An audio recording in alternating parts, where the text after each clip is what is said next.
Merci à tous pour votre présence. On est très heureux d'organiser ce webinaire aujourd'hui avec Jean-Clément Pierre, qui est Investment Manager chez Ardian et qui va nous parler de son parcours, de son métier, des missions au sein de Ardian et potentiellement aussi des process de recrutement, d'ailleurs pour ceux qui souhaiteraient postuler en private equity. Avant ça, juste rappeler en fait le contexte du webinaire. Il est organisé par Training New. Pour ceux qui ne nous connaissent pas encore, Training New a été fondé par Yongtie Guan et moi-même, qui avons tous les deux travaillé chez Lazare. On a fait du M&A pendant à peu près 2 ans chez Lazare dans l'équipe TMT. On a constaté, et je pense que Jean-Clément confirmera ça, on a constaté qu'il y avait quand même un décalage parfois entre ce qu'on apprend dans les cours à l'école et ce qu'on fait daily en poste et potentiellement aussi ce qu'on peut demander en entretien, y compris pour des stages et aussi pour des full-time. Et nous, on a constaté ce décalage-là, à la fois qu'on était étudiant, candidat, et aussi qu'on était recruteur. Parce qu'on a fait passer beaucoup d'entretiens et encore une fois, je laisserai aussi la parole à Jean-Clément sur cette thématique-là. Donc, Trainingno a été fondé en 2019. On a formé plus de 2500 étudiants depuis le lancement, principalement avec nos packs en ligne sur la plateforme que je pense beaucoup d'entre vous connaissent maintenant. Et on a quelques références que vous pouvez ici voir sur cette page. Voilà, j'en ai fini. Je voulais avec Training New pour l'instant. Moi, je vais laisser la parole à Jean-Clément. Donc, Jean-Clément, peut-être si tu peux maintenant partager ton écran, c'est good. En tout cas, au nom de toute l'équipe Training New, je suis très heureux de t'accueillir. La session intéressera beaucoup d'étudiants, comme je t'ai dit hier.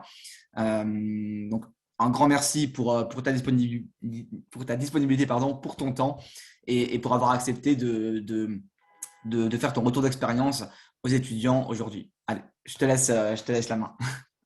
Merci beaucoup Guillaume. Merci pour l'invitation. Je suis très content d'être là pour partager avec vous effectivement mon retour d'expérience, si je peux dire, en tant qu'investment manager chez Ardian. Peut-être une phrase d'intro sur mon parcours. J'ai 28 ans, j'ai fait l'ESSEC, programme grande école après 2 ans de prépa. Et à l'ESSEC, j'ai fait un premier stage de césure de 6 mois chez Ardian, au sein de l'équipe co-investissement dans laquelle je travaille aujourd'hui. J'ai ensuite fait 6 mois de stage en M&A à New York, chez Cassib. Et ensuite, j'ai terminé mes cours à l'ESSEC et juste après la fin de mes cours, j'ai commencé en tant qu'analyste dans l'équipe co-investissement d'Ardian. L'équipe m'a en fait rappelé suite au stage qui s'était très bien passé. Et donc, j'évolue dans l'équipe depuis maintenant un peu plus de 4 ans. J'ai commencé en septembre 2017. J'ai fait 2 ans en tant qu'analyste et du coup, maintenant, bientôt 2 ans en tant qu'investment manager. Ça, c'est pour mon background. Et la façon dont je pensais ce sera le plus intéressant pour vous, c'est de vous présenter de manière assez succincte, tout d'abord, Ardian, la spécificité de l'équipe co-investissement. Ça, c'est une activité, le co-investissement, qui est assez niche au sein du private equity et qui est assez peu couverte par les médias, assez peu connue donc des étudiants. Et une fois cela fait, répondre du coup aux différentes questions qui étaient à l'ordre du jour dans l'event et puis également toutes les questions que vous pourriez avoir ensuite dans une session Q&A. Alors pour commencer, je pense que c'est important de rappeler ce qu'est Ardian. Ardian, c'est une société de gestion qui gère aujourd'hui 114 milliards d'assets under management, donc c'est des actifs sous gestion, c'est-à-dire que c'est de l'argent confié par des tiers, qui sont tout d'abord des fonds de pension, des compagnies d'assurance, divers acteurs institutionnels, des asset managers, des fonds souverains également, et aussi des personnes privées, des high net worth individuals, qui sont une minorité des gens qui committent de l'argent au sein des fonds Ardian, mais qui sont quand même une part aux alentours des 10%. Donc, on arrive à un total de 114 milliards et qui sont divisés, comme vous le voyez, au sein de ces différentes activités. Plus de la moitié, c'est du fonds de fonds. C'est-à-dire qu'Ardian investit en fait dans d'autres fonds de private equity, soit en primaire, quand par exemple KKR lève un fonds, l'équipe fonds de fonds d'Ardian va investir dans ce fonds en primaire, au même titre qu'un assureur ou qu'un fonds souverain, ou en secondaire, et ça c'est le gros de l'activité fonds de fonds d'Ardian, et c'est-à-dire que l'équipe Ardian rachète en fait sur le marché secondaire des portefeuilles de private equity. Ça, c'est quelque chose qui est assez peu connu, qui, sur un plan théorique, n'est pas extrêmement facile à saisir. Mais par exemple, vous pouvez avoir un assureur qui a investi de l'argent dans un fonds KKR et qui, après 1 ou 2 ans, peut choisir de céder sa participation. Historiquement, on disait que le private equity, c'est un actif très illiquide. Une fois qu'on avait committé de l'argent dans un fonds, il était bloqué jusqu'à ce que le fonds soit dissous. Et en réalité, ce n'est pas le cas. On peut très bien céder des participations. Et Ardian, en fait, est un acteur très important. C'est le plus important du secondaire, du marché secondaire, à racheter des portefeuilles plus ou moins matures de private equity. Ça, c'est l'activité fonds de fonds. Et vous avez les activités directes dans laquelle on trouve le co-investissement, qui sont les activités pour lesquelles Ardian est plus connu. Donc, dedans, vous avez notamment l'infrastructure. Donc, c'est l'équipe qui a notamment beaucoup travaillé sur Veolia Suez dernièrement, comme vous avez pu le voir dans les médias. Vous avez l'activité buyout. Ardian a un des plus gros fonds de buyout, une des équipes les plus développées, un des plus gros fonds actuellement de buyout en Europe, qui investit notamment dans des acteurs comme Grand Frais, comme dans Photonis. Ce sont des deals qui ont été pas mal commentés dans les médias, si vous avez suivi. Et puis, vous avez également l'infrastructure, la private debt, pardon, excusez-moi, oui, l'infrastructure, c'est pas dans les fonds directs à proprement parler. C'est que souvent, on oppose le fonds de fonds avec les activités d'investissement dans des sociétés. Et donc, au sein, là, on trouve les fonds directs et l'infra est à part. Vous avez la private debt, Ardian fait aussi de la dette et du real estate. Au total, ça fait un total de plus de 780 employés aujourd'hui, avec 15 bureaux répartis dans le monde.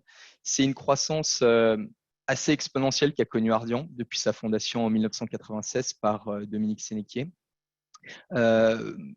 Jusqu'en 2013, ça s'appelait AXA Private Equity parce que Ardian est né en fait dans le giron AXA, c'était l'activité private equity d'AXA.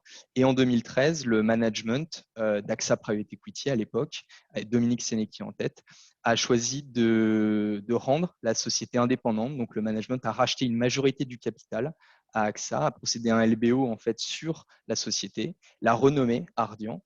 Et aujourd'hui, la société est toujours indépendante. Elle est toujours indépendante, c'est-à-dire à plus de 50% détenue par les employés. AXA reste un investisseur, mais cette fois mais minoritaire, et a depuis lors continué à croître. À l'époque où Ardian était AXA Private Equity, vous pouvez le voir sur cette courbe, il y avait déjà une forte croissance des actifs sous gestion, qui est souvent le métrique qu'on utilise pour démontrer la croissance d'une société de gestion. Et jusqu'à aujourd'hui, cette croissance a continué. Si je reviens un petit peu plus, donc j'avais mis en valeur du coup dans cette slide-là l'activité co-investissement dans les fonds directs. Si je reviens un peu plus en détail sur ce qu'est le co-investissement, en fait, le co-investissement, ça se définit d'abord par le fait d'être minoritaire dans les transactions. Ça, c'est vraiment une des spécificités du co-investissement par rapport aux équipes buyout, infrastructure, expansion, grosse. C'est que la plupart de ces équipes-là ont vocation à être plutôt majoritaires. Il y a des situations où elles peuvent être minoritaires ou en co-contrôle, mais c'est une minorité des situations. Nous, 100% des situations, on va être minoritaire. Et on va déployer 2 stratégies. Soit on va être minoritaire et du coup participer à des investissements de manière un petit peu plus passive. Donc, pour vous donner un exemple très concret, KKR ou Carlyle ou un autre fonds qui peut être français, PAI, réalise un investissement. Et une fois cet investissement sécurisé, décide de syndiquer une partie de son ticket d'equity à CLP. Et dans ce cas-là, nous, l'équipe co-investissement, nous allons investir aux côtés de ce fonds, que ce soit PAI ou KKR. On peut investir entre 20 et 100 millions. Soit nous choisissons d'être investisseurs minoritaires actifs. Et dans ce cas-là, on peut être à l'initiation, parfois même de la transaction. On a par exemple un très très bon angle avec le manager, le CEO d'une société. Une opération de LBO va avoir lieu et on crée en fait un consortium où on aura une minorité du capital pour procéder à l'acquisition de cette société. Et j'ai mis à la toute fin de cette présentation un exemple. Récemment, Emera, un opérateur de maison de retraite, un managing director dans l'équipe avait une très bonne connaissance avait une connaissance très, très forte du dossier. En fait, il avait un angle, il connaissait très bien le CEO.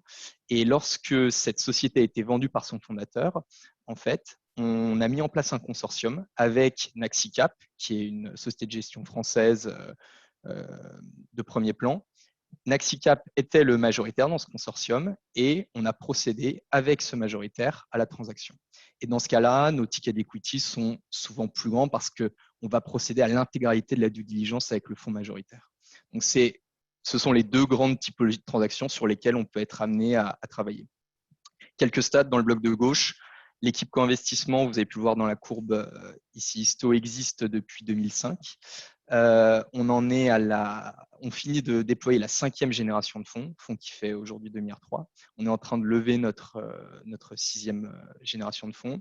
On a procédé à plus de 125 transactions et on a déployé plus de 3 milliards d'equity. Ce qui est une statistique en fait assez le nombre de transactions élogieuse, mais qui est la spécificité en fait de notre équipe co-investissement, parce que étant donné que nous sommes minoritaires dans un fonds, on va être amené à faire plus de deals qu'un fonds de buyout standard. Un fonds de buyout standard, habituellement, on dit qu'il va procéder à 15-20 transactions dans un fonds. Nous, on peut monter jusqu'à 50. Donc, parce que nos tickets d'equity sont notamment plus petits, on a vocation à être plus diversifiés. Et ça, c'est un atout majeur parce que ça nous permet, pour les gens, les LP qui nous prêtent de l'argent, donc encore une fois, les compagnies d'assurance, les fonds de pension, les high net worth individuals, d'avoir un portefeuille plus diversifié.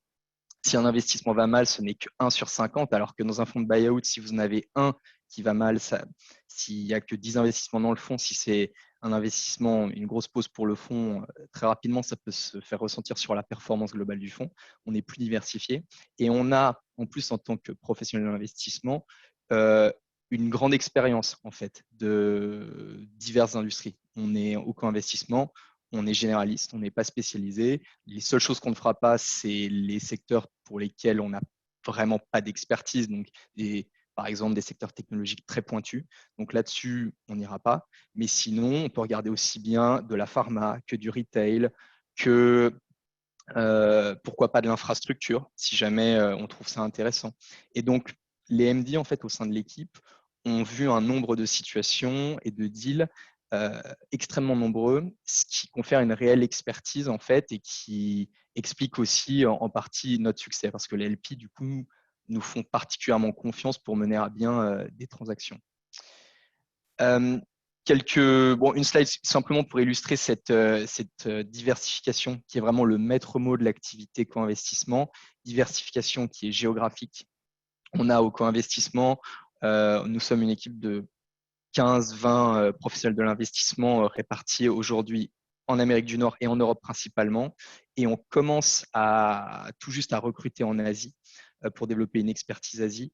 Le nombre de transactions sur les plus de 120 transactions réalisées depuis 2005, vous voyez, se partage relativement équitablement entre North America et Europe et ont vocation à croître également en Asie.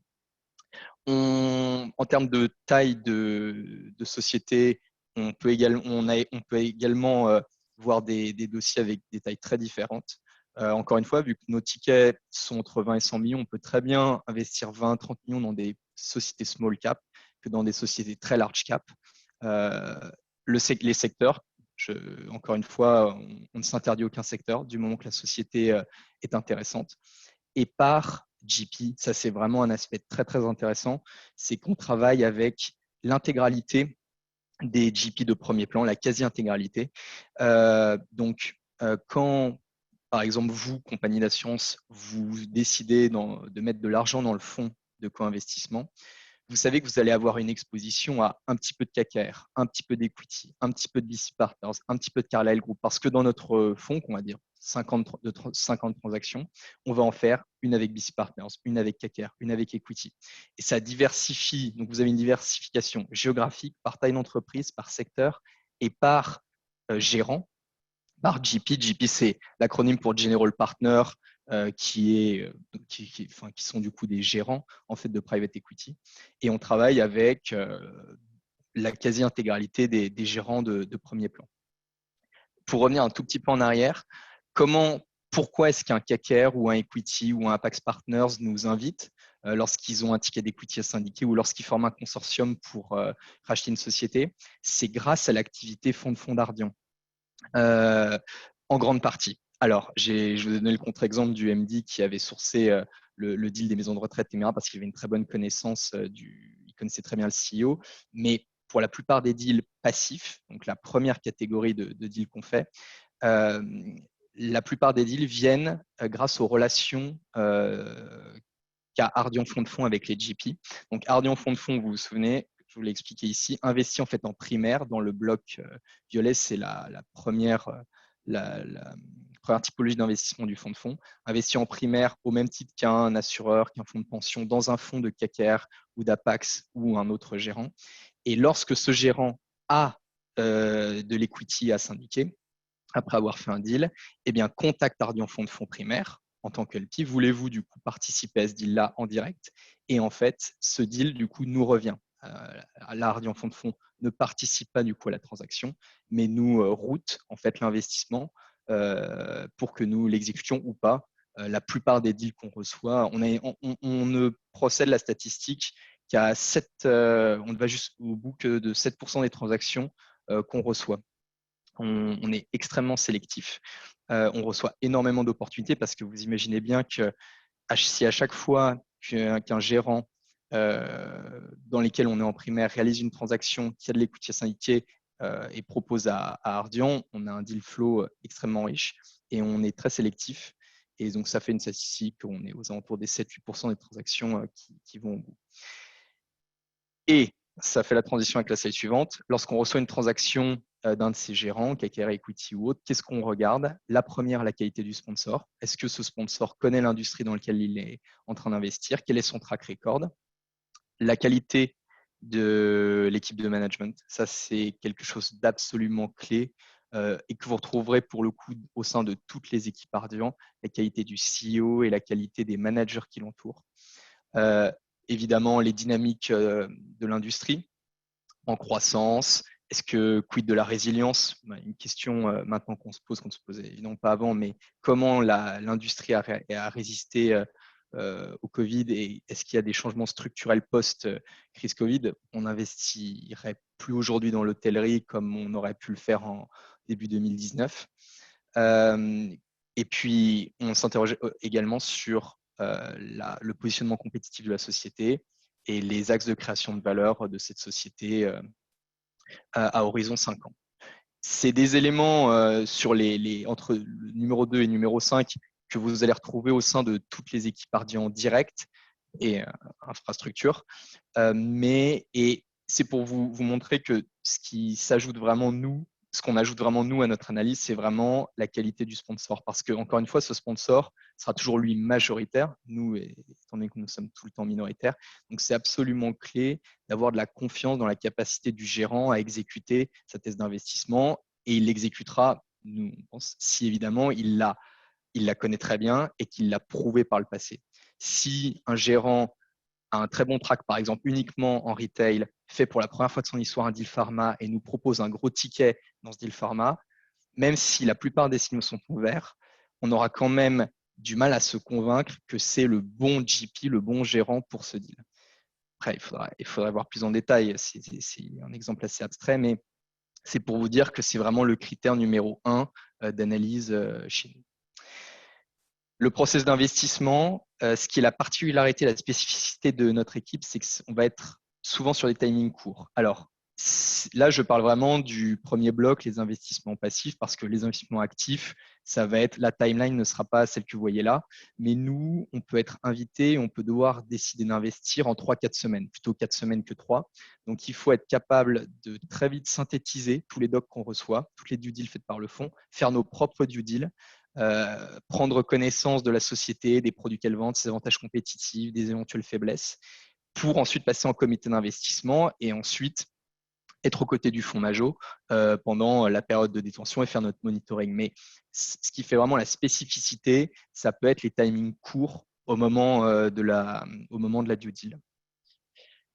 Et ici, c'est un petit snapshot à l'instant T que je souhaitais vous montrer de notre portefeuille. Vous pouvez le retrouver sur notre site, mais il n'est pas montré ainsi et ça vous illustre en fait la diversification qu'on a atteint dans le portefeuille. Donc, le fonds 5, qui est celui qu'on finit de déployer, le fonds 4, qui est maintenant en process de divestment, où on est en train de céder les actifs, et le fonds 3 dans lequel il ne reste plus que 4 sociétés, et par zone géographique. Alors, la plupart de ces noms ne doivent pas vous dire, n'évoquent pas forcément quelque chose, parce que c'est surtout des sociétés B2B, à l'exception peut-être en Europe de Action, que vous connaissez peut-être. C'est un retailer discount extrêmement populaire venant des Pays-Bas, dans lequel on a un ticket minoritaire, évidemment, mais investissement qu'on a réalisé avant le Covid. Et la centrale, également peut-être un nom qui vous évoque quelque chose. En France, il y a eu une transaction début 2020. Axel, pas début, je suis en train de m'embrouiller dans les dates. C'était début 2021, absolument pas début 2020, début 2021, quand Axel Springer, qui détenait cette société, l'a vendue, on a participé à la transaction. Voilà. Et ici, vous avez un exemple de 5 transactions plutôt actives, pour reprendre la typologie de départ, passif-actif. Et ici, vous avez 5 transactions actives. Emera, celle dont je vous parlais, avec l'angle où le managing director connaissait très bien le CEO et le consortium formé avec Nexicap. Et vous avez également plus récemment Elzan, également FIV, ancienne société de Ardian Buyout, Alvest TLD et ESPI, qui est le seul investissement qu'on a vendu. Tous les autres sont encore actuellement en portefeuille et les 4 de droite sont les 4 investissements du fonds 5. Voilà pour un overview le plus rapide possible de l'activité co-investissement et d'Ardian en général. Je pense que maintenant, on peut passer aux différents points que Guillaume, tu as mis à l'ordre du jour. Alors, déjà, merci beaucoup Jean-Clément pour cette présentation d'Ardian et des différents métiers et interventions de d'Ardian. C'est très intéressant. On va effectivement passer aux différentes thématiques qu'on avait mentionnées dans les communications sur ce webinaire. La première, c'est le recrutement.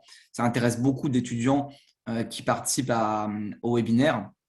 Les questions, c'est comment on peut postuler en private equity, quels sont les prérequis qu'un fonds comme Ardian demande pour des candidats qui seraient intéressés par le private equity.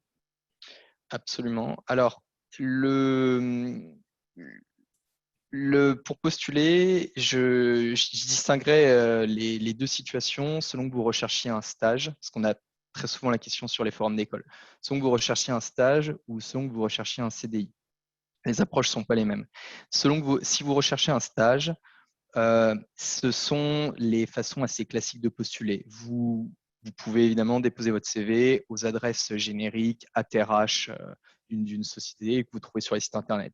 Vous pouvez déposer vos CV lors des forums. La plupart des fonds maintenant sont présents lors des forums. En tout cas, Ardian l'est et je sais que la plupart des fonds français le sont aussi. Vous pouvez contacter en direct sur LinkedIn des analystes ou des associates. Vous pouvez quelque chose qui fonctionne bien dans notre équipe et qui fonctionne bien également dans d'autres équipes d'Ardian, contacter en direct des stagiaires actuels en fait de fonds. Ça fonctionne bien. Vous vous présentez, ils vous expliquent ce qu'ils font au quotidien. Ils peuvent faire passer éventuellement votre CV. Nous, on a recruté beaucoup de gens par ce moyen-là. Parce qu'ensuite, on lance, nous, nos process classiques pour les stages sur Job Teaser. Mais on reçoit un nombre très élevé de CV. Et c'est assez difficile, étant donné qu'en private equity, on est sur des petites équipes et qu'on gère en partie leur recrutement. Ce n'est pas forcément intermédié par les RH. C'est assez difficile de sélectionner vraiment les bons éléments quand vous avez 100 CV à analyser en quelques minutes. Alors que passer par des voies un petit peu différentes, vous faire connaître de manière un petit peu différente que via Job Teaser, à mon avis, c'est aussi un moyen de maximiser ses chances. Ça, c'est pour l'aspect stage. Pour l'aspect, et je reviendrai juste après sur la préparation. Pour l'aspect CDI, alors déjà, est-ce que le fonds embauche des analystes? Ça, c'est la question qu'il faut se poser. Encore beaucoup de fonds embauchent seulement au grade d'associate, par exemple Astor, par exemple Paye sur la place parisienne. Il est vrai que de plus en plus de fonds prennent aussi des analystes. Ça, c'était avant, souvent, on disait que c'était une spécificité d'Ardian qui en prenait des analystes. Maintenant, ce n'est plus une spécificité d'Ardian. Vous avez des fonds comme Andera, comme Kinsight, comme Motion Equity Partners, qui prennent des gens qui ont simplement fait des stages en M&A ou des stages en PE et qui ensuite peuvent leur proposer des CDI en private equity. Et pour ces recrutements-là, moi, je vous conseille de passer par, alors soit vous faites un stage dans le fonds et après ils vous proposent, mais si vous n'avez pas fait de stage dans ce fonds-là, de passer par des chasseurs de tête. C'est aujourd'hui la façon, c'est très empirique ce que je dis, j'ai aucune statistique, mais de ce que j'ai pu entendre autour de moi, c'est vraiment la façon d'avoir le plus d'opportunités qui vous sont présentées. Vous ne saurez pas qu'un fonds comme Kinsight ou comme Motion recrute si vous ne passez pas par ces gens-là. Ce sont des gens qui ne publient pas sur JobTeaser, qui ne publient pas sur leur site internet. Ce sont des recrutements assez niches. Ils recrutent 2, 3 personnes maximum à l'occasion d'un fonds qu'ils lèvent ou suite à un départ. Et il faut que vous passiez par justement un intermédiaire pour être au courant de ce process et pour être mis dedans. Moi, c'est vraiment, je pense, la meilleure façon du coup d'avoir des opportunités. Pour des fonds anglo-saxons très particuliers, il y a aussi des summer internships. Blackstone peut en proposer. J'ai entendu dire que Silver Lake en faisait également. Mais bon, là, les fonds français, je ne crois pas qu'ils le proposent. Et puis, bon, c'est très spécifique. Il doit y avoir 2 places pour 1500 candidats dès lors qui suit la publication du lien pour postuler. C'est pas forcément non plus le meilleur moyen de maximiser ses chances. Mais évidemment, il faut aussi le tenter. La préparation, ça, c'est un élément clé quand Alors, vous… Jean-Clément, je te coupe juste un instant pour une petite précision sur les stages. On a du coup bien compris comment essayer de postuler en passant par des professionnels en interne. Quels sont les prérequis en termes de formation et d'expérience professionnelle précédente pour passer le screening? Est-ce que qu'on n'a pas d'expérience en corporate finance, on est quand même légitime pour postuler, ou est-ce qu'il faut déjà avoir 6 mois en M&A ou dans un autre métier en corporate finance? Alors, moi, ce qui est vrai, c'est que j'ai postulé en 2015 chez Ardian. C'était mon premier stage de césure. Mais depuis 2015, l'industrie a quand même relativement évolué dans le sens où elle est de plus en plus populaire chez les jeunes d'école de commerce. Moi, quand j'ai postulé en stage chez Ardian, quand j'étais à l'ESSEC, les gens ne savaient pas ce qu'était Ardian et j'avais beaucoup de gens qui se disaient intéressés par le corporate finance, qui ne savaient même pas ce qu'était réellement le private equity. Et même moi, en fait, la première fois que je suis arrivé en entretien chez Ardian, je ne savais pas vraiment ce que faisait Ardian. Euh, il y a prescription, ça je peux le dire. Mais aujourd'hui, ce qui est vrai avec la concurrence et le nombre de… On a beaucoup de candidats qui postulent. Avoir une expérience préalable, c'est vraiment maximiser ses chances. Et avoir une expérience préalable en corporate finance. Et si possible, de premier rang. De premier rang, c'est-à-dire un stage en banque, un autre stage en PE si vous avez réussi à vous intégrer en PE, ou un stage en conseil ou autre. C'est vraiment le meilleur moyen d'être présélectionné. Et le stage en banque, c'est clair que c'est le tremplin, c'est la meilleure façon de maximiser vos chances pour être appelé. Ok, bon, très clair. Donc, pas impossible, mais mieux d'avoir une première expérience significative. Et on comprend que la privilégiée, c'est un stage en M&A dans une banque, dans une banque. Oui, absolument. Et la raison à ça, et c'est vrai que peut-être ça peut faire, ça nous fait déborder sur la question 2, mais ça peut aussi nous permettre de l'enchaîner. C'était pourquoi du PE plutôt que du M&A et pourquoi est-ce que le M&A reste quand même le Saint Graal pour décrocher ensuite un stage ou un emploi, parce qu'il y a beaucoup de gens qui font 2 ans de M&A puis qui vont en PE. C'est parce que beaucoup des choses que vous allez apprendre en M&A vont vous être très utiles ensuite en private equity. Euh, En fait, ce sont des métiers, au niveau de la formation, de ce qu'on apprend, qui sont extrêmement complémentaires. Il y a beaucoup de qualités qui sont requises en M&A, qui sont également requises en PE. C'est l'attention aux détails, c'est la capacité à travailler rapidement, l'intérêt pour les entreprises, les connaissances en comptabilité, en corporate finance, tous les aspects techniques. Il y a beaucoup de soft skills et de skills plus liés, voilà, à l'accounting, à tout ce qui est modeling, qui sont communes en fait au M&A et au PE. Et en PE, ce qui distingue notamment du point de vue du stagiaire, c'est qu'en PE, nous sommes des plus petites équipes qu'en M&A et on a moins le temps de former les stagiaires. Et c'est pour ça qu'en M&A, on prendra des gens sans réelle expérience de corporate finance avant parce qu'il y aura davantage de gens pour les former. Alors que nous, sur un deal, il peut y avoir un seul investment manager et le reste des gens plus seniors. Et donc, c'est compliqué pour nous de prendre en charge le modeling, la rédaction du mémo et la formation du stagiaire qui a encore très peu de réflexes de corporate finance, pour rester général. Et c'est pour cela qu'on préfère qu'il y ait eu cette expérience préalable, en fait, de formation M&A. Merci Jean-Clément, très clair. On passe du coup peut-être à la préparation. Le corpus de connaissances à maîtriser est quand même assez similaire entre M&A et PI, mais effectivement, il y a peut-être des spécificités qu'on demande pour un entretien en PI qui seraient moins nécessaires pour du M&A. Est-ce que tu peux nous en dire un peu plus sur ça et comment se déroule un entretien?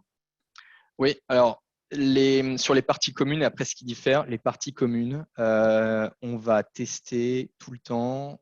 Enfin, je parle de, c'est vrai que je suis notamment, je participe beaucoup au recrutement des stagiaires, donc je parle vraiment de ce que nous on fait au co-investissement. Je sais que chez Ardent de manière générale, c'est également cela, mais je ne veux pas parler pour les autres fonds de PE. Je ne sais pas exactement comment ils sélectionnent leurs stagiaires, mais ce qui est sûr, c'est que chez nous, on testera les connaissances en comptabilité, les connaissances en corporate finance. On fera un LBO modèle, un paper LBO modèle, pour voir si la personne a compris quels étaient les leviers de création de valeur dans un LBO et même la notion de création de valeur. Qu'est-ce que ça veut dire en fait de créer de la valeur? Parce que nous, c'est très concret. Là, on n'est pas sur de la création de valeur, des choses assez théoriques qu'on peut lire dans le Vernimen ou autre. C'est concrètement qu'est-ce que c'est pour un fonds créer de la valeur. C'est pas avoir un impact positif dans la société, ça c'est très bien, mais nous, la valeur dont on parle, elle se chiffre précisément et elle se chiffre, elle se calcule, et c'est ce qu'on teste notamment durant ces exercices-là. Il y a bien sûr beaucoup d'ouvrages. Le site c'est aussi TrainingView qui prépare en fait à ça, qui explique ce que c'est, qui explique les leviers de création de valeur. Donc nous, c'est quelque chose qu'on teste pour voir si la personne au moins s'est renseignée en amont. Est-ce qu'elle a ses réflexes de base? Les calculs ne sont pas compliqués. C'est simplement voir si elle a les réflexes de base. Et également, ça c'est un pan, je pense, qui nous distingue du M&A parce que peut-être qu'en M&A, on peut tester également ces leviers de création de valeur dans un LBO, notamment parce que les banquiers M&A travaillent de plus en plus avec les fonds, donc ça peut être intéressant de tester du coup des stagiaires pour voir s'ils sont au fait du coup de ces leviers de création de valeur. Mais c'est également un exercice beaucoup plus stratégique, on va dire. On va mettre en fait l'étudiant en situation un dossier d'investissement, un potentiel dossier d'investissement lui arrive dans tel secteur. Est-ce qu'il considère cet investissement comme potentiellement intéressant? Et on va voir, en fait, c'est une discussion ouverte, son cheminement intellectuel, les questions qu'il se pose, les critères, les 5 critères qu'on avait vus dans la présentation. Est-ce que du coup, est-ce qu'il se pose les bonnes questions? Ça permet aussi de tester sa culture économique. Si par exemple, c'est dans le retail, l'opportunité d'investissement, est-ce qu'il va se poser bien les questions de disruption du risque d'Internet, quid effectivement du monde post-Covid? Il n'y a pas de bonne réponse. En plus, c'est une discussion qui est assez théorique, mais c'est simplement pour voir s'il y a un intérêt de la part de l'étudiant des problématiques un peu strates et voilà de son intérêt pour l'actualité. Et ça, je pense que ça, c'est quelque chose qui est assez spécifique au PE parce qu'étant donné que nous, on va aussi avoir toute une dimension du coup stratégique lorsqu'on va suivre l'investissement durant des années et l'évolution du business model de la société. On pense que c'est important que les stagiaires, les candidats aient une curiosité intellectuelle quant à ces problématiques. Merci Jean-Clément. Alors, on avance dans les questions parce que je vois aussi le temps qui passe et des étudiants ont aussi des questions. Peut-être si on peut passer aux missions, aux principales missions des juniors en poste. Le stagiaire d'abord, qu'est-ce qu'on lui demande? Qu'est-ce qu'il fait chez Ardian? Et puis le jeune consultant, dans ses premières années d'expérience, qu'est-ce qu'il fait et qu'est-ce qu'on attend de lui? Alors, je vais commencer en fait juste par le jeune, le junior, parce qu'ensuite, ça influence directement les tâches qu'on peut demander aux stagiaires. Le junior, il y a pour moi, quatre grandes missions qui sont l'exécution des dossiers. L'exécution, ça peut être de la recherche amont quand un dossier arrive, est-ce qu'on fait, est-ce qu'on ne fait pas, et lorsqu'on décide de faire le drafting de l'investment memorandum, le modeling, jusqu'au comité d'investissement, la préparation, s'il y a des questions en amont du comité d'investissement, la réponse à ces questions. Donc, c'est tout l'aspect exécution du dossier. Due deal, et rédaction du mémo d'investissement notamment. La deuxième grande tâche, c'est le monitoring des sociétés en portefeuille, une fois l'investissement fait, de monitorer du coup, jusqu'à sa sortie, les performances de la société. Est-ce que la société performe comme on le pensait initialement? Si ce n'est pas le cas, pourquoi? Participer quand nous, on est minoritaire, mais on peut avoir la chance d'être au board, notamment quand on fait des transactions actives, participer aux opérations de M&A, au screening, littéralement aider le management pour un refinancement, encore une fois, pour diverses problématiques. Aspect monitoring, du coup, très important. Troisième, pour moi, c'est le support. C'est aider aux documents de reporting parce qu'on a des clients. En fait, souvent on dit en M&A on a des clients, en PE on n'a pas de clients. C'est pas vrai. En fait, c'est les actifs, les assets under management dont je vous parlais. En fait, les gens qui vous prêtent de l'argent sont vos clients et vous avez un devoir de reporting auprès de ces gens-là. Et donc, on va aussi faire des supports de reporting à ces personnes-là. C'est sur une base régulière, au moins tous les 6 mois. Et en tant que junior, vous participez évidemment beaucoup à cela. Vous montrez les nouveaux investissements, où est-ce que vous en êtes du déploiement de votre fonds, des opérations de liquidité, un dividende recap, une sortie. Et enfin, vous participez, c'est pour moi la quatrième grande mission, au drafting des documents marketing et notamment, alors moins une fois que votre fonds est levé, mais là, du coup, nous, ça nous concerne directement en ce moment, nous les juniors, lors d'une levée de fonds, vous allez également participer au drafting des documents marketing. Parce que vous avez les documents reporting pour les LP des fonds existants, et puis quand vous enlevez un nouveau, vous updatez également toute votre documentation marketing qui vous a servi à lever le fonds précédent. Et ça, c'est notamment une des grandes missions. Donc pour moi, c'est exécution de dossiers, monitoring des sociétés en portefeuille et support aux documents de reporting et aux documents marketing. Ça, c'est les 4 grandes missions du junior.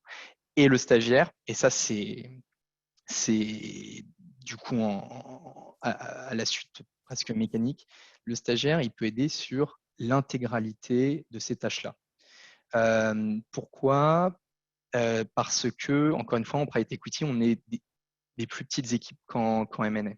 En M&A, vous avez souvent l'associate qui du coup va dire moi je fais ça, l'associate de niveau 3 qui va dire moi je fais ça, l'analyse de niveau 3 il ne fait pas les mêmes choses que l'analyse de niveau 1. C'est normal parce que la banque a aussi un fonctionnement qui lui est propre et il faut fonctionner ainsi. Nous, en private equity, on ne fonctionne pas ainsi. On est des équipes beaucoup plus réduites en effectif et on n'a pas réellement de scope prédéfini. On sait que le MD fera des choses que le junior ne fera pas et inversement, le MD ne va pas faire une présentation marketing à la place du junior.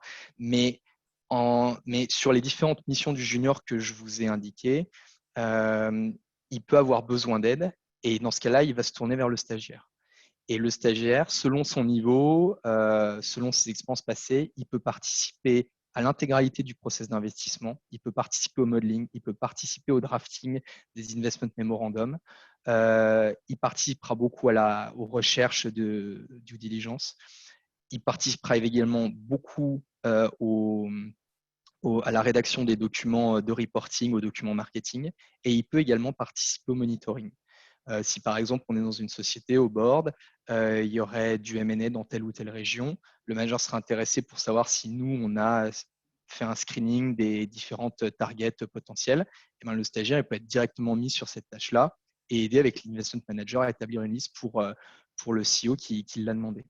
Donc, c'est pour ça que j'ai commencé par le junior pour descendre vers le stagiaire, parce que le stagiaire peut vraiment être impliqué sur l'ensemble des streams sur lesquels l'investment manager ou l'analyste va être impliqué. Super clair, merci Jean-Clément. Alors, on a vu le recrutement, on a vu les missions. La dernière thématique que j'aimerais aborder avec toi avant de passer au Q&A time, c'est les exits. Qu'est-ce qu'on peut faire après une expérience en PI? Beaucoup d'étudiants veulent faire du M&A pour ensuite aller vers le PI, puisque c'est quand même une voie privilégiée comme tu l'as rappelé. Mais concrètement, après le PI, quels sont les exits possibles? Alors, ce qui est vrai, c'est que souvent on dit en cabinet de conseil, il y a beaucoup de gens qui vont chez le client. C'est quelqu'un qui a 4-5 ans de BCG puis qui part chez Bouygues ou Pernod Ricard après avoir fait une mission chez Bouygues ou Pernod Ricard. En M&A, on a souvent du M&A vers le PE. Pour le PE, c'est un petit peu plus difficile d'établir des lois statistiques comme celle-là, déjà parce que les effectifs, encore une fois, sont plus réduits, donc on n'a pas des contingent de nouveaux consultants ou de nouveaux analystes et après dont on pourrait dire, bah voilà, la trajectoire type ensuite, c'est d'aller là ou c'est d'aller là. Et donc, les effectifs sont plus réduits, mais également, ce qui est vrai, c'est qu'il y a également un turnover qui est plus faible. C'est pour ça que c'est un petit peu difficile de répondre à cette question, parce qu'après, ce sera plutôt, lorsque départ il y aura, ce sera plutôt euh, selon les appétences propres à chaque personne, certaines personnes qui souhaitent faire complètement autre chose.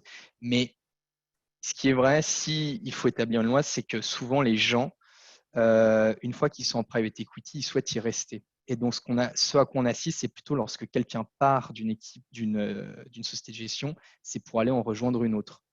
Ou pour vraiment les super partenaires des KKR et autres, tenter de fonder leur propre société de gestion et de lever leurs propres fonds.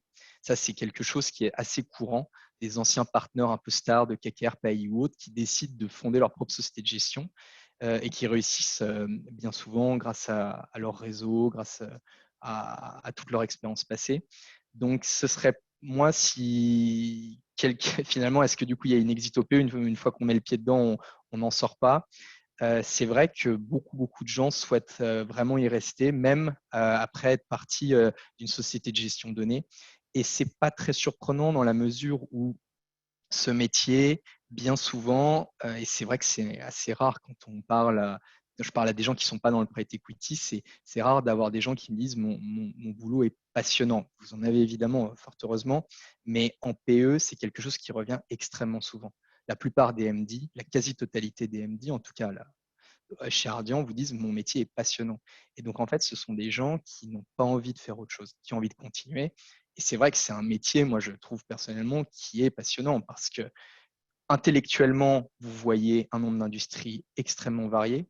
Vous rencontrez des gens d'un niveau incroyable. Vous rencontrez des CEO d'un niveau. Il n'y a que en travaillant dans cette industrie-là qu'on peut rencontrer ces gens-là, leur parler, échanger avec eux, les challenger. Et vous avez en plus des perspectives. Les fonds de private equity fonctionnent extrêmement bien, qui sont très bonnes.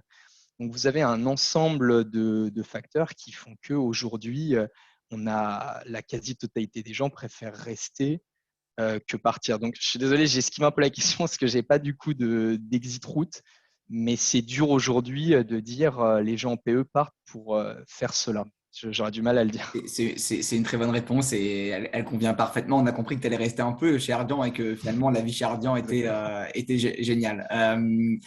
Alors, on va passer aux questions des participants. Vous êtes nombreux à avoir posé vos questions sur le petit onglet de chat. Peut-être pour rendre la session un peu plus interactive, je vous propose de peut-être lever la main si vous avez une question et on va vous donner la parole. Vous pourrez directement poser la question à Jean-Clément. C'est peut-être plus sympa comme ça. Juste en attendant en fait que les premiers lèvent la main. J'en profite parce que Jean-Clément l'a gentiment rappelé, sur la plateforme TradingView, on a un cours de PI, on a un cours de LBO et de PI. Donc, pour ceux qui souhaiteraient s'abonner à la plateforme, pour ceux qui ne sont pas encore, on vous offre une réduction de 20% avec le code coupon TY Ardian jusqu'à ce soir. Et ça, pour vous remercier de votre présence au webinaire avec Jean-Clément. Tous nos packs sont sans engagement. Il y a beaucoup de cours pour tous les métiers en corporate finance, beaucoup de M&A, mais aussi du PI. Donc, un cours de LBO, un cours de PI et un cours de modeling Excel. On vous apprend à faire un petit LBO modèle simple, pas très, très complexe, mais en tout cas suffisant pour bien comprendre et les enjeux quand on veut faire un stage. Voilà. Donc, on repasse aux questions. Alors, on a Ulysse. Donc, Ulysse, normalement, tu peux poser la question. Ouais, vous m'entendez bien? On t'entend. Ouais. Déjà, merci beaucoup pour cette présentation. Moi, je voulais juste revenir sur ce que tu as dit sur le côté stratégie enfin l'importance du côté stratégie dans le private equity. Et je voulais justement savoir s'il y avait un peu des passerelles entre le conseil en strat et le private equity, donc que ça soit niveau stage ou que ça soit, enfin ouais, dans quel sens d'évolution, quel est le sens le plus commun, quoi. Voilà. Alors, il y a bien un sens, hein. Ça, c'est clairement, pour simplifier ce qu'on disait, surtout il y a quelques années maintenant, c'est un tout petit peu moins vrai parce que vous avez des gens avec des parcours un tout petit peu différents qui peuvent entrer dans le private equity. Mais avant, on disait, pas forcément à tort, pour entrer en PE, il faut avoir fait quelques années soit en banque d'affaires, soit en cabinet de conseil. Et c'est vrai qu'on a pas mal évoqué le M&A, mais le cabinet de conseil est encore aujourd'hui un gros pourvoyeur d'associates et voire de gens de niveau hiérarchique supérieur à l'industrie du private equity. Et c'est très naturel parce qu'effectivement, sur l'aspect stratégique, ce que vous allez voir en cabinet de conseil, alors je n'ai pas fait de stage là-bas, donc là je parle simplement, c'est des propos qui m'ont été rapportés, donc je ne préfère pas rentrer dans trop de détails pour ne pas dire de bêtises, mais ce qui est vrai, c'est que en private equity, en cabinet de conseil, vous allez être confronté à des problématiques que vous allez justement rencontrer en private equity. Que vous soyez en cabinet de conseil dans les départements justement qui font toutes les due deals pour les fonds, et bien, toutes les questions que vous allez poser, tout le travail de synthèse que vous allez fournir au fonds, et bien, c'est un travail que vous pourrez effectuer dorénavant au sein du fonds. Donc, évidemment, là, c'est très synergétique, mais pas seulement. Même quand vous travaillez, non pas dans les départements dédiés au private equity, dans les cabinets de conseil, mais plutôt avec des clients industriels ou autres, vous allez répondre à des problématiques bien souvent de croissance, d'optimisation de la marge, qui sont des problématiques clés en fait au sein des sociétés qu'on a aujourd'hui en portefeuille. Et donc, vous allez être amené à vous poser les bonnes questions, à avoir les bons schémas de réflexion qui vous seront également nécessaires en PE. Et évidemment, ça je ne l'ai pas évoqué, mais toute la méthodologie de travail, la capacité à digérer énormément d'informations en très peu de temps, la capacité à être très synthétique, le réseau également que vous allez vous constituer qui peut être très précieux en fait pour un fonds, qui est votre vraie valeur ajoutée quand vous gagnez en seniorité. Tout ça sont des éléments qu'en cabinet de conseil, vous allez pouvoir acquérir et qui seront extrêmement précieux après dans une carrière en PE. Donc oui, clairement, je n'ai pas de statistiques de X% de gens viennent de la banque ou X% viennent du cabinet de conseil, mais c'est évident que le cabinet de conseil a également une voie royale, si on pourrait dire, pour ensuite entrer en private equity. Et je vous invite, c'est un exercice que j'ai fait, mais je suis sûr que beaucoup de gens le font déjà, à aller regarder les CV des associates sur les différents sites de fonds de PE, qui soient français ou anglo-saxons. Et c'est assez intéressant de voir des parcours un peu type, si on veut simplifier, pour entrer dans tel ou tel fonds. Dans certains fonds, vous verrez qu'il n'y a justement pas forcément de parcours type. Dans d'autres, vous verrez qu'il y en a. Je pense notamment aux fonds anglo-saxons. C'est vrai que pour entrer chez KKR ou chez Advent, si on n'a ni banque d'affaires, ni cabinet de conseil, c'est extrêmement compliqué. Et c'est rationnel d'un certain point de vue. Merci Ulysse pour ta question. Merci Jean-Clément pour la réponse. On va passer à Olivier qui a une question. Olivier, normalement, tu peux la poser. Oui, merci. Vous m'entendez? On t'entend. Du coup, merci beaucoup Jean-Clément pour ton intervention. Je voulais savoir si, puisqu'on parle beaucoup des stages en cabinet de conseil, banque d'affaires, si des expériences en analyse financière, en risque de crédit à Caisse d'Épargne et à l'AMF, je m'occupe des dossiers d'IPO, PA et augmentation de capital, permettraient d'intégrer un stage chez Ardian.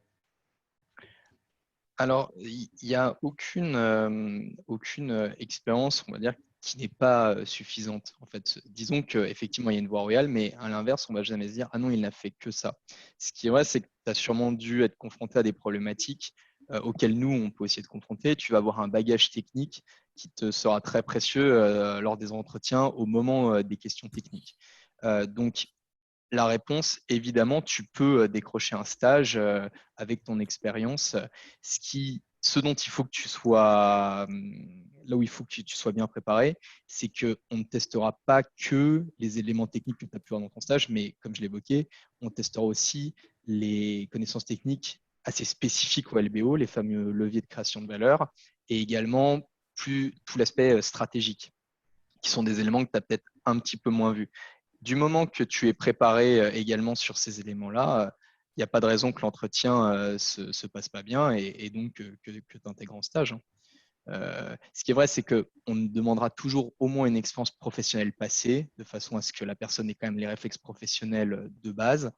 Mais ensuite, ce ne sera pas nécessairement banque ou nécessairement cabinet de conseil fonds de peu préalablement. C'est mieux, c'est sûr, mais ce n'est pas une condition nécessaire à 100%. Ok, je Merci vois. Olivier. Mais merci beaucoup. Et pour avoir pour passer le screening et avoir cet entretien. Alors, on on en revient aussi aux différentes techniques d'approche. Si ton CV est fondu avec 50 autres, en plus, il est plutôt dans le bas de la pile que dans le haut de la pile, quand on postule uniquement via Job Teaser ou autre, c'est sûr que c'est plus compliqué. Et les autres, en utilisant les autres techniques d'approche que j'ai évoquées, ça maximise forcément tes chances. Oui, bah, je suis d'accord, c'est ce que je fais déjà, mais justement, ça a du mal. Ouais, ça, c'est un élément important, c'est que on voit effectivement que c'est de plus en plus concurrentiel pour entrer dans les fonds. De trimestre en trimestre, on reçoit de plus en plus de candidatures et un élément qui est important, de plus en plus en amont. N'hésitez pas aujourd'hui à postuler. Alors, je parle encore une fois d'Ardian, je ne sais pas si les autres fonds font ça, mais n'hésitez pas à postuler de plus en plus en avance. Nous, il n'est pas rare qu'on recrute quasiment pas un an, mais au moins 9 mois à l'avance. Pourquoi? Parce que les gens, en fait, maintenant utilisent les autres moyens d'accès, les LinkedIn et autres dont on a parlé. On leur dit, bah oui, viens, ça m'intéresse. Et quand on voit que le candidat est bon, nous, ça nous permet de se dire, bon, bah c'est bon. Au moins, les stagiaires, non pas pour dans 2 mois, mais pour dans 9, au moins, on en a au moins 2 sur 4 dès maintenant. Et nous, ça nous fait gagner ensuite beaucoup de temps. Lorsque vient justement le moment des recrutements, on ne doit pas en trouver 4 profils, on n'a plus qu'à en trouver que 2. Et donc, postuler le plus tôt, ça devient un petit peu comme un summer internship en banque d'affaires. Hein. On ne pousse pas le truc autant, il ne faut pas postuler en septembre pour l'été suivant, mais on tend à s'en rapprocher parce que pour les mêmes raisons, de plus en plus de CV reçus. Ok, bah merci beaucoup. Merci Olivier pour ta question. Merci Jean-Clément. On va passer à Marius qui a une question. Marius, normalement, tu peux la poser. Oui, bonjour, bah, j'espère qu'on m'entend bien déjà. Euh, C'est bon. Merci beaucoup pour cette présentation. Moi, je me demandais, étant donné votre position d'actionnaire majoritaire, si vous aviez un droit de regard sur les décisions qui concernaient les entreprises que vous avez en portefeuille. Par exemple, est-ce que vous regardez les opportunités de build-up pour ces entreprises ou pas du tout, vous laissez la gestion au fonds majoritaire? Alors ça, c'est une excellente question. Donc, en tant que fonds minoritaire, ça va vraiment dépendre. S'il y a un élément qui fait la différence, justement, c'est a-t-on une place au board ou pas? Si on est, et bien souvent c'est le cas quand on est investisseur passif, qu'on est appelé relativement en aval de la transaction une fois que le deal a été sécurisé, on n'aura pas de place au board. Et le droit de regard qu'on aura, c'est surtout sur celui des financials. On pourra avoir le droit également à un call avec le management de temps en temps et avec le sponsor pour avoir des updates sur la performance de la société. Mais tout, du coup, est assez intermédié par le GP majoritaire qui a fait le deal. Dans la situation où on est au board, là, c'est différent. Parce que si on est au board, en fait, on a exactement accès aux mêmes informations, le même accès au management que le fonds majoritaire. Et du coup, là, ça change pas mal de choses pour nous. On est beaucoup plus proactif dans les décisions de création de valeur, dont le M&A. Et en ce qui concerne les droits de veto ou autres, là, étant donné qu'on est au board, bien souvent, et même la totalité du temps, on aura également des droits de gouvernance. Donc, on pourra avoir un droit de veto sur… Alors après, c'est au pourcentage du coup du nombre de gens qui prennent cette décision. Mais disons qu'on aura notre mot à dire sur le changement de CEO, sur du M&A, une augmentation de capital, tous les éléments en fait relatifs à la gouvernance. On aura effectivement vos chapitres. En tant que minoritaire, si effectivement tout le monde est pour et seuls nous sommes contre, à moins qu'il y ait eu un draft de gouvernance un peu spécifique, vraisemblablement, on est mis en minorité et la chose se fait. Mais le simple fait qu'on ait voix au chapitre fait qu'on sera consulté et la totalité du temps, c'est du coup sur la base du consensus qu'on prend des décisions avec le GP majoritaire. D'accord, merci beaucoup, c'était super clair. Merci Marius, merci Jean-Clément pour la réponse. On a maintenant Marlon qui a une question. Normalement, Marlon, tu peux la poser. Oui, merci beaucoup pour votre intervention. Moi, c'est toujours sur la passerelle entre M&A et Private Equity. Je me demandais s'il y avait des préférences pour les banques américaines. Enfin, si on choisit de faire un peu d'M&A avant, 2-3 ans, est-ce qu'il y a une préférence pour ceux qui viennent de Goldman ou Morgan Stanley par rapport à ceux qui viendraient de BNP ou SEG, par exemple? Ça, je me souviens parce que c'était déjà une question qu'on se posait en tant qu'étudiant quand j'étais à l'ESSEC. Est-ce qu'il faut tel nom de banque ou tel autre nom de banque? Je pense que ça, c'est quelque chose d'un petit peu secondaire. Ce qui compte vraiment, c'est qu'avez-vous fait? Donc là, on est dans la logique du coup de passer associé dans un fonds de PE, donc de commencer sa carrière en banque. C'est qu'est-ce que pendant ces premières années en banque, ces 2-3 ans, vous aurez fait en banque? Est-ce que vous avez été sur beaucoup d'exécutions? Est-ce que vous n'avez fait que du pitch marketing? Est-ce que vous avez eu la possibilité de travailler avec des associates et des VP qui vous ont beaucoup appris? Ça, c'est des éléments qui sont pour moi beaucoup plus importants que plutôt BNP, plutôt une boutique, plutôt une banque américaine. Parce que si vous êtes dans une succursale de banque américaine mais que vous n'avez aucun mandat et vous n'avez fait aucune exécution ou très peu en 3 ans, alors qu'à la BNP, vous étiez en TMT et vous avez fait énormément d'exécutions et vous avez eu un super VP qui vous a appris plein de trucs, alors il vaut mieux être chez BNP que dans la succursale de la banque américaine dont le nom est ronflant, mais finalement, vous avez tiré très peu de choses de vos années d'analyste. Moi, c'est plutôt comme ça que je le perçois. Et je parle en connaissance de… En fait, j'avais posé du coup cette question effectivement à des gens en fond et ils m'avaient dit, notamment, pour citer son nom, c'était Monsieur Rigal chez Apax France, qui est un MD qui est notamment en charge du recrutement et qui était venu à l'ESSEC nous en parler et qui nous avait dit que lui, beaucoup plus que le nom, c'était vraiment ce qu'avait fait la personne du coup durant ses années de banque. Et c'était le critère numéro 1 bien avant le nom. Donc pour moi, c'est plutôt sous cet angle-là que j'aborde cette question. Merci beaucoup, c'est Marlon, super. merci Jean-Clément pour la réponse. On a Antoine qui a une question et Antoine, tu peux la poser. Oui, bonjour, est-ce que vous m'entendez? On t'entend. Super. Pour commencer, déjà, merci à vous deux pour cette présentation. Et ensuite, j'avais une question concernant plutôt le real estate, Ardian Real Estate. Parce que moi, je suis en stage dans un fonds justement en real estate et je voulais savoir si, par exemple, les prérequis demandés pour rejoindre la division concernée sont les mêmes que ceux qui sont demandés pour les investissements directs ou en fonds de fonds. C'est un petit peu difficile pour moi d'évoquer du coup les critères de sélection de l'équipe real estate parce que c'est l'équipe la plus récente, ça a été enfin quasi plus récente, il y a encore plus récent, mais ça a été fondé en 2015, donc c'est quand même relativement récent.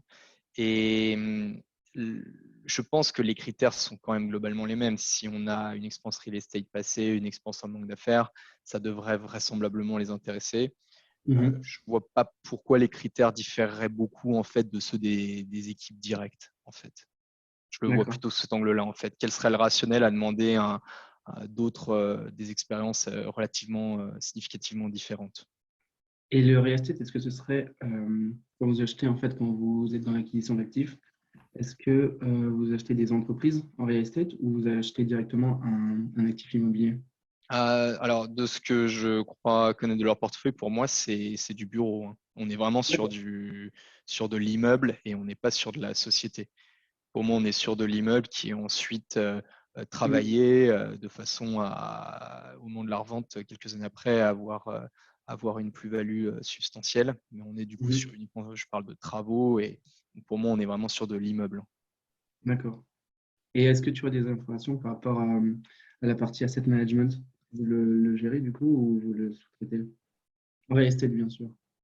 Oui, de ce que je crois savoir, c'est une équipe qui a la main sur ses actifs et qui le gère de manière active, qui cherche justement à trouver des actifs pour lesquels il y a du potentiel, et c'est eux notamment qui vont du coup derrière mettre en place tout un ensemble de choses, de travaux notamment pour faire gagner de la valeur à l'actif. Exact. Merci beaucoup pour tes réponses. Merci Antoine, merci Jean-Clément. On a Mathéo qui a une question. Mathéo, tu peux la poser. Vous m'entendez? On t'entend. Parfait. Bon, déjà, merci beaucoup pour la présentation très enrichissante. Et je voulais poser donc 2 petites questions. Donc, du coup, quand on est en année de césure d'école de commerce, si je comprends bien, tu conseilles plutôt de commencer par du M&A que du private equity aujourd'hui. Ça, c'est déjà ma première question. Et la deuxième, est-ce que tu préfères que je te la pose ou d'abord la première? Vas-y Mathéo, vas-y. Ok.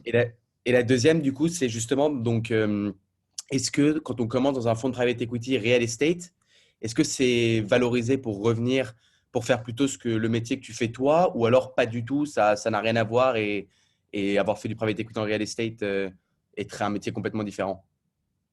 Alors, sur la première, encore une fois, vous pouvez réussir à avoir un stage en private equity en première année de césure, mais pour moi, ce sera beaucoup plus compliqué. Et étant donné la concurrence, pour maximiser ses chances, il faut avoir, en plus de son école de commerce, une expérience passée et si possible du M&A, pour les différentes raisons qu'on a évoquées. Donc là-dessus, je pense qu'on avait… Là-dessus, c'est vraiment moi ma position. C'est qu'idéalement, il faut effectivement avoir fait du M&A ou du leverage finance avant de postuler en private equity de façon à maximiser ses chances vu la concurrence aujourd'hui qu'il y a pour quand il y a une offre de stage est publiée. Et sur l'aspect real estate, en fait, nous, la façon dont on l'appréhende, en fait, on a eu un stagiaire qui justement avait été dans un fonds de real estate. C'est absolument pas de se dire non, c'est assez différent, c'est pas vraiment des entreprises, donc on va pas le prendre. Au contraire, nous, c'est de se dire ça peut être assez complémentaire. Il a vu des choses certainement assez intéressantes. Les gens en real estate, comme en infra d'ailleurs, l'infra, ça s'applique également pour l'infrastructure. Ce sont des gens d'ailleurs qui ont vu des choses en modeling assez poussées, un peu différentes de ce que nous on peut voir, mais qui du coup nous on l'apprend du point de vue complémentarité, et non pas différence qui serait du coup un deal breaker et non, on ne rappelle pas la personne. Donc au contraire, un fonds de real estate, si possible, de premier plan, et si la personne durant son stage a fait plein de choses, drafting d'investment memorandum, participation modeling, participation en recherche, et a réussi à se bâtir une vraie méthodologie de travail et une bonne culture financière, propre au secteur du real estate ou de l'infrastructure, mais qui montre une curiosité intellectuelle, il n'y a aucune raison que ça ne nous intéresse pas. Et encore une fois, on a eu par le passé, je pense notamment à un qui est devenu, qui est quelqu'un avec lequel je m'entends très bien et qui était passé avant de venir chez nous par du real estate. Donc non seulement on l'avait rappelé, en plus son stage s'est extrêmement bien passé. Parfait, bah merci beaucoup. Mais donc, du coup, si on a l'opportunité, si on a la chance de pouvoir commencer par un stage en private equity, donc tu dis autant y aller si c'est ce qu'on veut faire à la suite plutôt que de commencer par du M&A pour arriver au private equity. Oui, foncez. Là, si vous avez la chance, là, c'est que je suis très catégorique. Si vous avez une offre dans un bon fonds de private equity, c'est ça que vous souhaitez faire en première année de césure, en première partie de césure, pardon, foncez. Parce que vous êtes chanceux. Et en plus, vous ferez ce que vous aimerez. Et surtout, si c'est la fameuse question, parce que souvent, c'est oui, mais du coup, je voudrais quand même commencer par du M&A pour faire du PE au début de ma carrière professionnelle. Donc, est-ce qu'il ne faudrait pas commencer par un stage en M&A et non pas en PE? M&A, quand vous souhaiterez retourner, si ça vous intéresse, vous n'aurez pas de problème pour être embauché vraisemblablement. C'est une industrie qui embauche énormément. Il y a un turnover très important. Il y a une activité complètement folle sur la place parisienne. Et il suffit d'aller sur le site des Échos pour voir les problématiques auxquelles sont confrontées les banques maintenant pour maintenir les analystes et associates en place. Donc, vous n'aurez pas de problème à revenir en M&A par la suite. Si le PE vous intéresse et que vous avez la chance de pouvoir commencer en première partie de césure, foncez. Parce qu'encore une fois, en plus, si derrière après vous voulez enchaîner avec un deuxième stage de césure toujours en PE, vous aurez la fameuse expérience préalable parce que tout ce qui fait l'intérêt du stage en M&A, la rigueur, les connaissances en accounting et autres, vous l'aurez eu du coup dans votre premier stage en PE. Donc, foncez clairement. Parfait, merci beaucoup. Merci Mathéo, merci Jean-Clément. On a une question de Clara. Clara, donc tu peux la poser. Oui, bonjour. Je vous remercie pour cette présentation qui était très oui. intéressante. Oui, vous m'entendez? On t'entend. Pardon, excusez-moi. Alors, j'ai une question s'agissant du rythme de travail. Déjà, est-ce qu'il est plus léger qu'en M&A? Est-ce qu'il est notamment cyclique ou assez lissé? Et est-ce qu'il vous arrive d'avoir vos week-ends ou pas? Alors moi, pour répondre, je vais commencer par répondre à la dernière partie de la question.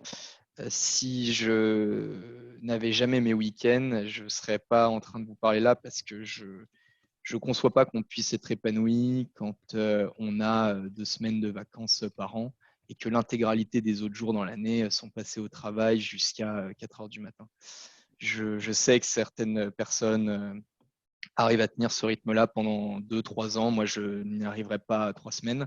Donc oui, clairement, chez Ardian, dans notre équipe, on arrive quand même à avoir un équilibre vie privée, vie professionnelle.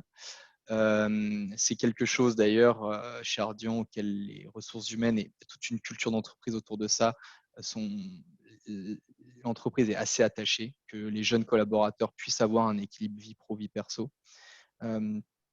Sur le rythme de travail, il peut effectivement être plus cyclique qu'en M&A parce qu'effectivement, vous allez être soit en phase d'exécution ou vous n'allez pas l'être. Vous pouvez avoir les tâches parallèles également de reporting, de marketing, mais ce qui est vrai, c'est que le gros des coups de rush, c'est dans les phases d'exécution et notamment dans les dernières semaines. Dans ces moments-là, on travaille effectivement beaucoup. Et dans des délais, nous en plus c'est propre au co-investissement, dans des délais très courts, il y a énormément d'informations qui vous arrivent en même temps, il y a des décisions à prendre dans tous les sens, et il y a des analyses également à faire dans tous les sens sur le marché, la société, les financials, le management, le GP, parce qu'en plus nous du coup il faut qu'en plus on check si le GP est le bon partenaire pour faire ce deal. Donc effectivement là, ça peut être des rythmes assez soutenus. Mais quand vous n'êtes pas en phase de deal, par rapport à des conseils qui passent d'une mission à l'autre de manière très rapide, vous pouvez effectivement avoir des moments un petit peu plus creux. Et là, vous pouvez faire, ce sera plutôt du coup du moment où vous allez vous donner aux autres tâches parallèles, le marketing, le reporting, le monitoring, que vous délaissez un petit peu plus en phase d'exécution parce que la priorité, c'est exécuter, exécuter, exécuter. Donc oui, plus cyclique effectivement que dans des métiers de conseil comme le M&A. Et l'équilibre vie pro, vie perso, chez Ardian, effectivement aussi est quelque chose que la société réussit très bien et les ressources humaines réussissent très bien.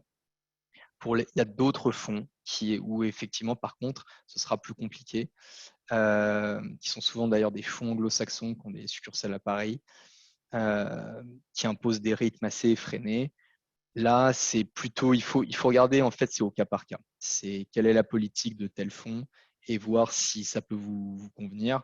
Certains fonds mettent énormément de pression sur leurs juniors, d'autres essaient davantage de les ménager pour construire quelque chose sur le long terme, se dire au bout de 2 ans, il sera pas dégoûté, il sera toujours avec nous, il s'inscrit dans la durée.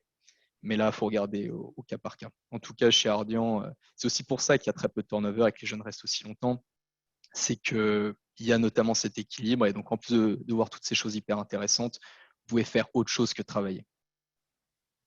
D'accord, je te remercie pour ta réponse. Merci Clara pour la question, mais merci Jean-Clément. Jean-Clément, tu me confirmes, tu as encore quelques minutes pour 2-3 questions supplémentaires et on se met un hard stop à 30, c'est ça? On peut faire à 35. Oui. 35, ok. Bon, parce qu'on a encore pas mal de questions, mais tu me dis, si jamais mais on pourra faire une session Q&A. Exactement, on pourra faire une petite session, il n'y a aucun problème, avec plaisir. Alors, on a Guillaume qui va poser sa question maintenant. Tu peux la poser. Alors bonjour, dans un premier temps, merci pour cette très riche présentation. Alors voilà, moi je suis en bachelor 2e année à l'ESCP. La finance, le monde de la finance m'intéresse énormément, notamment le PE et le M&A. Donc, vous voulez savoir, voilà, moi j'ai un stage en consulting, mais pas dans la finance, dans l'engineering. Donc, je voulais savoir, voilà, quel serait mon premier step pour intégrer le monde dans la finance, sachant que pour faire un stage dans une société, ça requiert une expérience ultérieure en finance, ce que je n'ai pas. Donc, comment commencer? Alors, faut se méfier sur les annonces une expérience préalable est requise parce que ça, c'est tout le monde souhaite que travailler avec des gens ayant une expérience préalable, mais c'est la poule et l'œuf. Il faut bien un moment commencer quelque part et il y a quand même un certain nombre de sociétés, aussi et même des banques qui prennent des gens qui n'ont pas d'expérience préalable et qui les forment. Donc, il ne faut pas déjà se restreindre juste parce qu'il y a marqué ça et ne pas postuler. Il faut tenter crânement sa chance, il faut relancer, il faut contacter de manière smart les gens sur LinkedIn ou autre. Il ne faut pas se laisser décourager. Il est vrai que pour certaines sociétés, vous aurez quand même des portes si vous n'avez pas effectivement l'expérience préalable en question. Et maintenant, dans ce cas-là, il faut maximiser ses chances en ayant cette expérience préalable. Et ça peut être une expérience préalable. Là, c'est en fonction de vos calendriers de scolarité respectifs, mais ça peut même être du 2-3 mois l'été. Ça peut être le juillet, août, septembre, en début de scolarité, souvent on peut faire ça. En corporate finance, en entreprise. Bien souvent, vous êtes dans le département M&A, je ne sais pas, de Pernod Ricard. Vous touchez déjà aux premières bases de comptabilité ou autres, et ça vous fait cette fameuse première expérience en corporate finance qui vous permettent d'aller en banque, qui vous permettent ensuite d'aller autre part, ou même d'aller directement au fond, si évidemment c'est ce qui vous intéresse. Donc, sur expérience préalable, il y a quand même beaucoup de sociétés, encore une fois, qui prendront des gens qui n'en auront pas, même si l'annonce dit autre chose. Et bien souvent, c'est chez les corporates que vous aurez le plus de chances d'entrer. Et les départements M&A, tout ce qui est département relatif au financement de ces sociétés-là, sont des bonnes portes d'entrée parce que vous apprendrez des choses qui seront vraiment utiles. En plus, vous pourrez mettre le mot M&A sur votre CV et raconter des choses intelligentes, intéressantes en entretien. Et ça, c'est un bon moyen d'avoir une bonne première expérience. D'accord, merci beaucoup. Qu'est-ce que vous entendez par corporate? Des entreprises, donc des départements M&A, des grandes entreprises, typiquement du CAC 40, qui sont celles souvent assez actives en M&A. Même là, maximisez vos chances en prenant celles, si c'est par exemple les départements M&A que vous ciblez, prenez celles qui ont des activités M&A très récurrentes. Pernod Ricard est pas mal. Vous avez tous les groupes de publicité, Publicis et autres qui passent leur temps à racheter des petites sociétés, puis vous en avez d'autres qui font très très peu de M&A, donc là c'est beaucoup moins intéressant. Donc c'est aussi là-dessus que vous pouvez faire, que vous pouvez enrichir votre CV. D'accord, merci beaucoup. Merci Guillaume et merci Jean-Clément pour l'intervention. On a maintenant… je pense qu'on arrive un peu près au bout. Il y avait d'autres mains, mais ils ont dû partir. Alors, je ne sais pas si d'autres personnes ont encore des questions. Auquel cas, peut-être lever la main. On a encore quelques minutes. Sinon… on a Mathieu. On a Mathieu. Donc, Mathieu, tu peux la poser.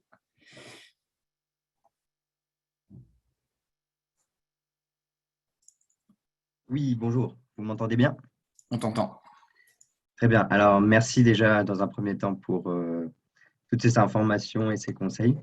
Moi, j'aimerais revenir sur le fait de démarcher des chasseurs de tête pour éventuellement trouver un CDI en PE. Donc, est-ce que vous pourriez développer un peu plus cet aspect bien spécifique sur des chasseurs de tête?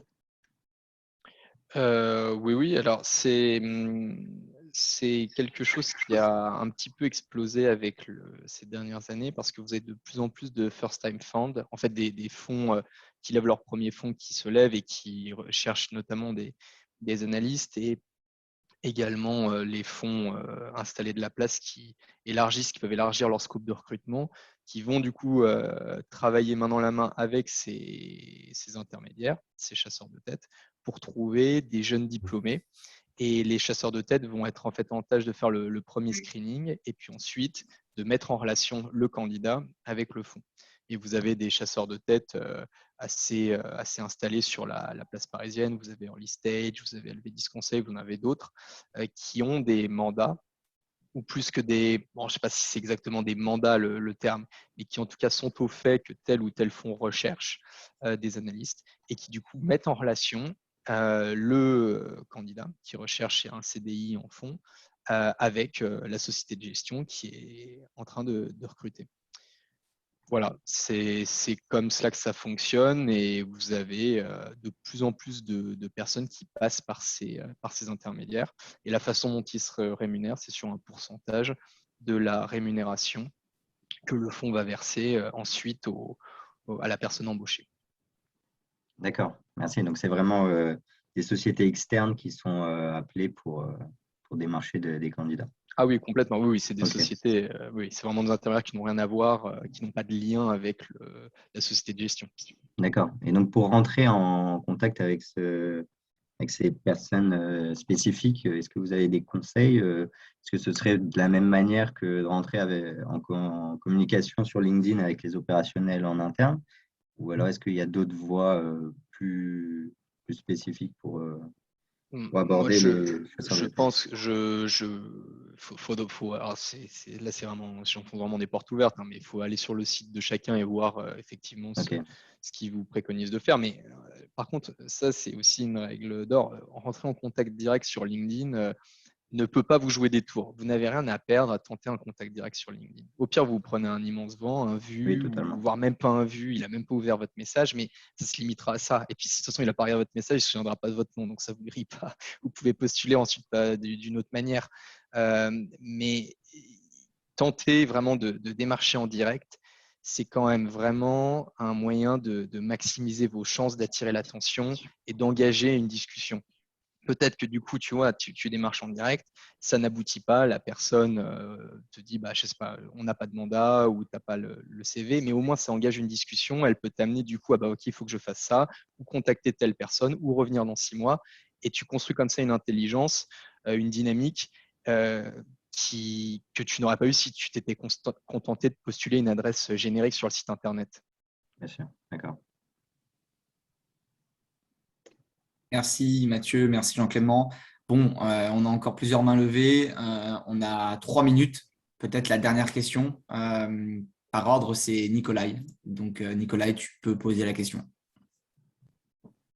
Oui, bonjour, vous m'entendez? On t'entend. Merci beaucoup tout d'abord pour cette présentation, c'était très intéressant.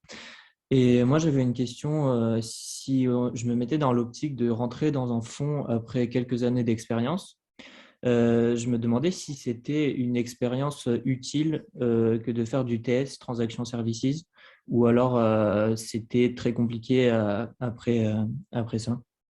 Ah, ça, c'est effectivement, c'est une expérience. Merci d'avoir soulevé ça parce qu'effectivement, je m'étais enfermé dans M&A cabinet de conseil, mais ça, c'est bien la preuve qu'effectivement, il y a pas que le M&A, le cabinet de conseil. Le TS est effectivement une très bonne façon aussi de développer des connaissances, des skills qui vous seront extrêmement utiles en private equity. Et il y a beaucoup de gens qui sont pris en stage après une expérience en TS et il y a beaucoup de gens qui sont embauchés en tant qu'associate après 2 ou 3 ans en TS. Donc le Transaction Services des Big Four est effectivement une excellente porte d'entrée. Vous êtes amené à travailler sur, par définition, vos clients, là, ce sont uniquement les fonds de PE qui travaillent et vous allez apprendre à travailler dans des délais très courts sur des problématiques d'ajustement des bidas qui sont au cœur de certaines des problématiques au moment des phases d'exécution des deals. Et donc, clairement, c'est des expériences très valorisées. Et il y a des gens chez Ardian qui ont fait 1 ou 2 ans de TS et qui ont été pris en tant qu'investment manager, qui est l'équivalent d'associate chez Ardian. Et j'ai des exemples aussi de gens de ma promo à l'ESSEC qui ont fait 1 ou 2 ans et qui maintenant sont entrés en fond et qui ont commencé par du TS. Donc oui, clairement, le TS, c'est aussi une très bonne porte d'entrée. D'accord, merci beaucoup. Et quand vous parlez de grands cabinets de thèse du type Big Four, est-ce que Eight et Accuracy ou Ah oui, alors oui, alors, tu fais bien de me reprendre. Eight Advisory et l'autre sont également des super adresses. Eight Advisory, en fait, oui, contrairement aux Big Four, eux, ils sont spécialisés là-dedans. Ils sont excellents. On les a vus travailler. C'est vraiment dans leur domaine, ils sont vraiment très très bons. Et pour sûr, une fois que tu as travaillé avec ces gens-là, que ce soit en stage ou en début de carrière, tu as des automatismes et tu as vu des choses qui sont également très très valorisées. Donc oui, quand je disais Big Four, ne pas se limiter à EY, Price et les 2 autres, mais des cabinets très spécialisés due deal fee pour des fonds type 8 également, c'est extrêmement valorisé. D'accord, merci beaucoup.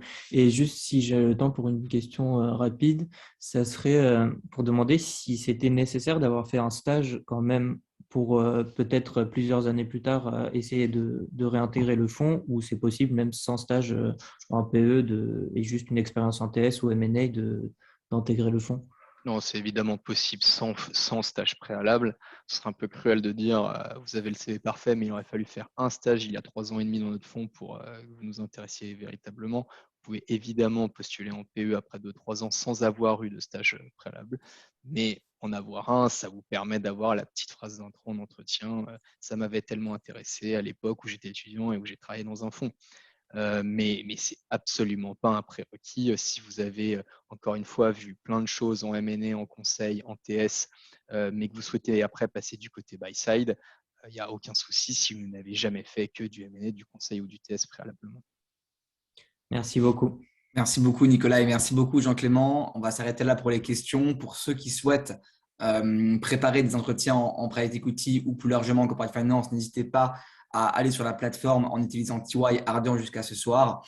On vous remercie pour votre présence. On aura d'autres événements de ce type avec des professionnels.